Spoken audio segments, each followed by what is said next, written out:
Today, we'll explain how VF control enables motor speed regulation. The key to motor speed control lies in altering the synchronous speed, N, which is determined from the supply frequency, and the number of motor pole pairs, which is a fixed parameter determined by the motor's design. As the formula shows, the synchronous speed is directly proportional to the frequency. For example, a 4-pole motor, where the number of pole pairs P equals 2, has a synchronous speed of 1,500 revolutions per minute. If the frequency is reduced to 25 Hz, the speed drops to 750 revolutions per minute. However, adjusting only the frequency is insufficient. The motor's output torque is closely related to its magnetic flux, and maintaining stable flux requires a proper relationship between voltage and frequency.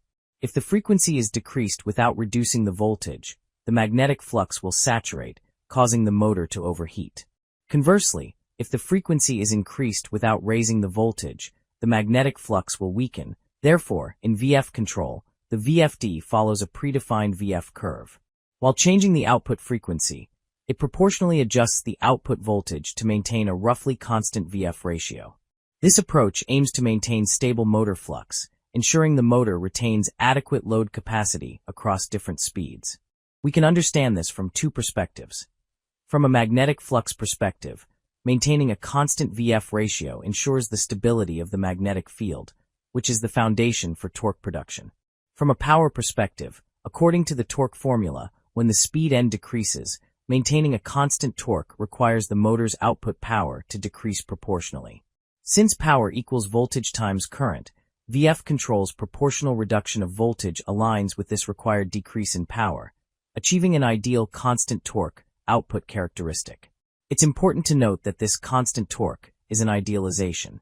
In practice, during startup or low-speed operation, the voltage drop across the motor's stator resistance becomes significant. This reduces the effective voltage available for creating the magnetic field, causing the actual output torque to be lower than the theoretical value and reducing the motor's load capacity. Therefore, the VFD must provide torque compensation at low frequencies. This is typically done by boosting the starting voltage to a certain percentage of the maximum output voltage, thereby improving the starting torque.